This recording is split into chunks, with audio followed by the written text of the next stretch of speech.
जाहिद। जाहिद भाई, हाँ, आप अपना एक्सपीरियंस बताएं दुआ का। मेरा तो दुआ का एक्सपीरियंस स्टार्ट हुआ था 2019 में, जब मेरी बहन के जो फादर इन लॉ थे वो ही वॉज नॉट वेल, और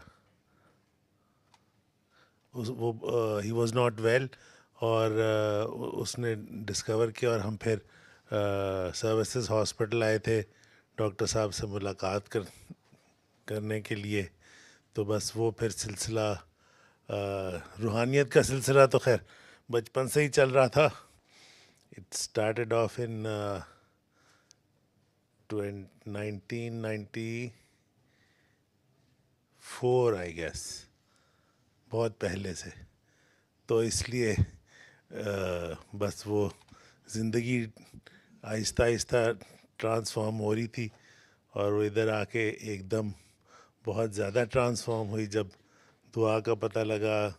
मेरी बेगम, जिसका कि मुझे सबसे ज़्यादा था कि वो इस लाइन में आ जाए, और थैंकफुली वो अल्हम्दुलिल्लाह वो तकरीबन आफ्टर 1.5 ईयर, मैं और मेरी बहन हम लोग आते थे डॉक्टर साहब के पास।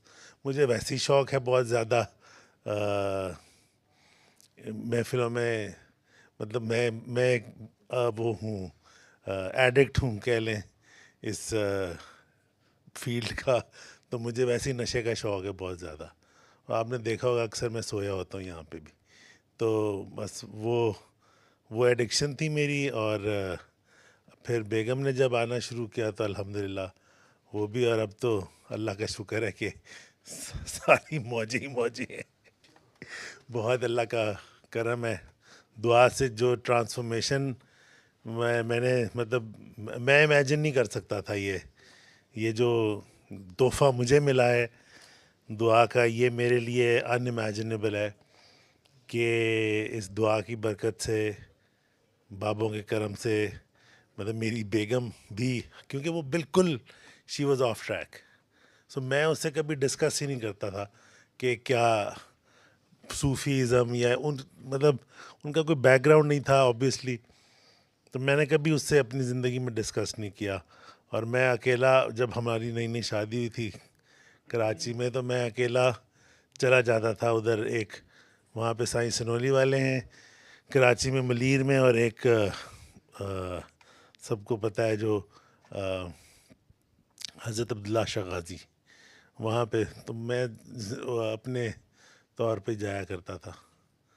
और मेरे ख्याल से मैं अभी तक, आज तक बेगम के साथ कभी हज़रत अब्दुल्ला शाह गाज़ी नहीं गया। 2 years we lived in Karachi. फिर जब लाहौर आए, आहिस्ता आहिस्ता अल्लाह मियाँ ने मेहरबानी फरमाई, डॉक्टर साहब मिले, बेगम ट्रांसफॉर्म हुई, तो फिर ज़िंदगी जन्नत बन गई अल्हम्दुलिल्लाह। वो पहले ही थी, ठीक है ना। सॉरी। मैंने कहा वो पहले ही इस रास्ते की मुसाफिर थी। कई दफ़ा होता है कि हम ये समझ रहे होते हैं कि जो मेरा थॉट प्रोसेस है ना उसके मुताबिक ही दूसरा बंदा सोचेगा, तो वो इस सफ़र का मुसाफिर होगा। नहीं नहीं, मैंने कभी सोचा ही नहीं था। तो मैंने आप मैं डिस्कस कर लेते तो मैं ज़्यादा बेहतर था। मैं नहीं नहीं, डिस्कस किया था मैंने, अच्छा। बिल्कुल उसके साथ डिस्कशन हुई। उसका बड़ा स्ट्रॉन्ग बिलीफ था कि जी अल्लाह के अलावा कोई है ही नहीं।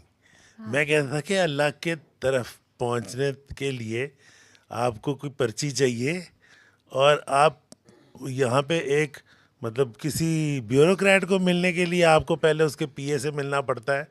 तो अल्लाह को मिलना इतना आसान नहीं है कि आप उसको डायरेक्ट जाके मिलने, उसको किसी वसीले से मिलोगे तो ज़्यादा आसानी हो जाएगी। ठीक। तो वो कहते कि नहीं, हम पुकारेंगे और वो आ जाएंगे। मैंने कहा ठीक है, उनका आप होगा पुकारें, एक्सपीरियंस। हम उस तरह आ जाएंगे। हम इस तरह जाना चाहते हैं, हम इस तरह चले जाएंगे। तो सही इसलिए सही। वो, लेकिन फिर अब अल्लाह का शुक्र है कि उसको भी ये समझ आ गई कि अल्लाह ताला जो इस दुनिया में आता है वो इन्हीं के रूप में आता है। ठीक सो ठीक इसलिए ठीक। ये मेरी दुआ का सारा सिलसिला है। आपकी दुआ की अचीवमेंट ये है कि बेगम ने दुआ कर ली। ठीक ठीक ठीक। और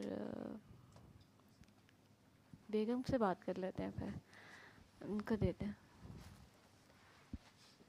नहीं, मिल गया है। आज आप लोगों ने मैचिंग भी की हुई है। अच्छा, बताएं। जी अस्सलाम वालेकुम। वालेकुम सलाम। आप अब बताएं, आपका थॉट प्रोसेस। वो कह रहे हैं कि चेंज हुआ, मुझे बिल्कुल लगता बहुत है कि चेंज हुआ। और पहले। हाँ जी, मुझे बताइए। दुआ का मैसेज बहुत पहले से, मतलब शादी से बहुत पहले से मिलता रहा, लेकिन मुझे मैंने वही वाली बात जो बता रहे हैं जाहिद के, मुझे इस तरह से सुना अच्छा ठीक है, नहीं प्रैक्टिकल में कोई मतलब उस साइड पे मेरा रुझान था ही नहीं। और लेकिन सर का मैंने इंटरव्यू देखा था जो पीटीवी पे वे था कैंसर का। तो मुझे शुरू से आदत थी कि मैं कोई ऐसी चीज़ जो मुझे दिल को लगती थी मैं उसकी, तब तब तो वो भी नहीं थे तो फ़ोन की फिर से यूट्यूब से क्लिप निकाल के वो करके मैंने फ़ोन में सेव किया हुआ था। और किसी का कैंसर का पता चलता था तो मैं पास कर देती थी। मुझे नहीं पता था ना मैंने और उस पर और कोई रिसर्च की थी, बस मैंने वो रखा था अपने पास। और उसके बाद मुझे कॉलेज में भी ये मैसेज मिला, मैंने सुना, और उसके बाद बात ख़त्म हो गई। फिर शादी हो गई, फिर लाइफ बिल्कुल चेंज हो गई। और जाहिर जाते थे और मुझे पता पता होता था कि जब ये गायब हो गए हैं तो ये गए में कहीं। और मैंने कभी क्वेश्चन नहीं किया था कि ठीक है हाँ ठीक है, अगर जा रहे हैं। एक दफ़ा इन्होंने बताया, मैंने कहा नहीं मेरा तो स्ट्रेट अवे है कि डायरेक्ट अल्लाह के साथ बात करें और अल्लाह ताला सुनते हैं। तो और मुझे वो उस पर वो रिस्पॉन्स भी अपना उस तरह से लगता था कि हाँ ठीक है। तो ये चलता रहा। फिर जब फातिमा का इस तरह सर से मुलाकात हुई और फिर ये लोग जाते थे, तब भी मुझे नहीं इन्होंने किसी ने कहा कि साथ चलो ये करो। फिर एक दफ़ा घर में हम बैठे हुए थे तो सर का सेशन लाइव पे लगा लिया। अच्छा मैंने देखा हुआ था क्योंकि उस पर तो मैंने भी रिकग्नाइज़ किया। तो एक दो मेरी कॉलेज मेट्स जो थी मुझे वहाँ में नज़र आई, तो मैंने कहा ये तो मेरे जानने वाले सब बैठे हुए हैं। तो मैंने कहा अच्छा चलो ठीक है, ये सुना अच्छा लगा। फिर इसी तरह इनका आना जाना होता रहा, सैटरडेज़ को जाते थे। तो फिर एक दफ़ा मैंने कहा कि मैं भी जाऊंगी। और फातिमा ने हमें दुआ कराई और मैं एक दिन आ गई इस तरह से करके। उसके बाद लाइफ में ऐसे फिर मैंने सूरह रहमान नहीं सुनी हुई थी जब मैं आई हूँ सर के पास। और फिर मैंने सूरह रहमान की थेरेपी की और उसके बाद लाइफ में जैसे चेंजेस आई मुझे ख़ुद भी समझ नहीं आई कि कैसे कैसे क्या क्या ट्रांसफॉर्मेशन होती रही। और ऑटोमेटिकली वो चीज़ समझ भी आ गई बाकी भी। और जैसे जाहिद जाते थे और वही जैसे 2 इयर्स हम कराची रहे, ये जाते थे अब्दुल्ला शाह गाजी, मुझे नहीं पता था, मैं कभी भी नहीं गई। और जो साइंस नोली वाले हैं उनके सरकार उनके पास जब जाते थे तो मैं जाती थी, लेकिन मैं ऐसे ही घूमती रहती थी कि क्या करना है यहाँ पे। और वो और वहाँ पे जो डिफरेंट एक्टिविटीज़ हो रही चल रही होती थी वो मुझे लगता था कि यार ये क्या व्हाट इज़ गोइंग ऑन है। तो बस जाके फातिहा पढ़ के वापस, लेकिन कोई मुझे वो चीज़ ऐसे कनेक्शन या कुछ फील नहीं होता था। तो फिर सर के साथ लिंक होने के बाद तो जैसे सब कुछ ही बदल गया और एक और ही दुनिया स्टार्ट हो गई। और जब सर के साथ मैं कनेक्ट हुई उससे पहले मेरा कुछ फ्रेम ऑफ माइंड वो कहते हैं कि जो दर्द जो मुझे मिलना था वो मुझे मेरे फादर की डेथ के बाद मुझे एकदम से मेरे पे चैप्टर ओपन हुआ। मेरी लाइफ बिल्कुल चेंज जो आया वो उनकी डेथ के बाद आया। एक तरह से जो आंखें खुली वो उनकी जाने के बाद मुझे रियलाइज़ हुआ कि लाइफ होती क्या है, व्हाट इज़ गोइंग ऑन, मैं किस दुनिया में थी। और वो फिर उसके बाद ऐसे जैसे था कि अब्बू गए और सर आ गए। और फिर सर ने ऐसे संभाल लिया कि कुछ जो भी मसले थे वो तो अभी भी चलते रहते हैं, लेकिन अब उसमें से इतना स्ट्रेंथ सर ने दे दी और इतना क्लैरिटी दे दी कि अब वो मसले आपको देखने का टाइम ही नहीं होता। आप अपने आप को ही इतना अपनी करेक्शन पे इतना फोकस होता है कि आपको बाकी चीज़ों का कोई मसला लगता ही नहीं है। मसला आपको अपने साथ ही लगता है। अभी आज भी बेटा मेरा जो था वो उसकी तबीयत ख़राब थी, तो मुझे था कि कैसे होगी उसकी तबीयत ख़राब, मैंने क्या किया है, कुछ तो है। अब मैं कॉन्स्टेंटली सुबह से मेरा ये क्वेश्चन चल रहा है कि मैंने क्या किया है, कुछ तो गड़बड़ हुई है कि कुछ कर दिया, लेकिन आंसर मुझे अभी तक नहीं मिला।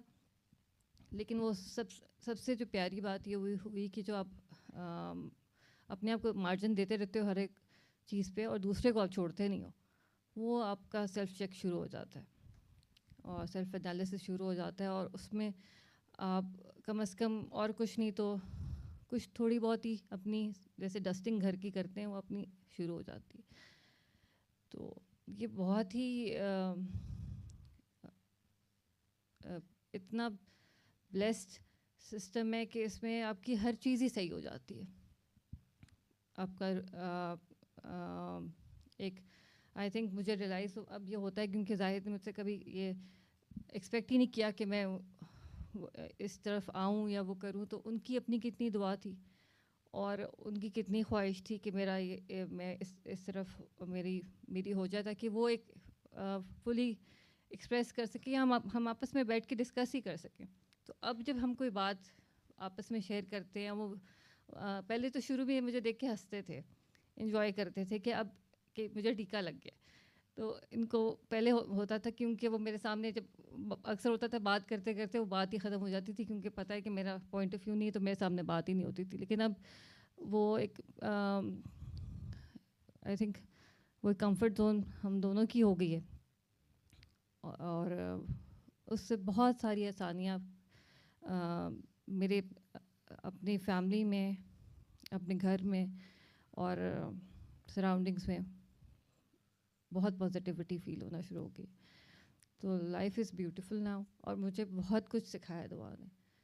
I am a totally change person if I look back. तो मुझे वो लगता है जैसे एक ज़माना जाहिलियत से निकल के अब कुछ इम्प्रूवमेंट की तरफ आहिस्ता आहिस्ता ट्रैक चलना शुरू है। तो इट्स अ ब्यूटीफुल कनेक्शन, और कई दफ़ा डर भी लगता है कि कहीं कहीं गलत स्टेप करके लूज़ ना कर जाएंगे। तो बहुत प्यारा अल्लाह ताला का तारुफ सर ने कराया है, और एक जो कनेक्शन हमने अपने पेरेंट्स से सीखा था, वो कनेक्शन को सर ने जितना खूबसूरत बना दिया, मेरे ख्याल में हर एक को ये चीज़ मिलनी चाहिए। तो कोशिश यही है कि जहाँ तक जाएं तो ये स्प्रेड करते रहें बात, और यही है। Thank you. सल्ले अला सल्ले अला सल्ले अला सल्ले अला सल्ले अला शफीना सल्ले अला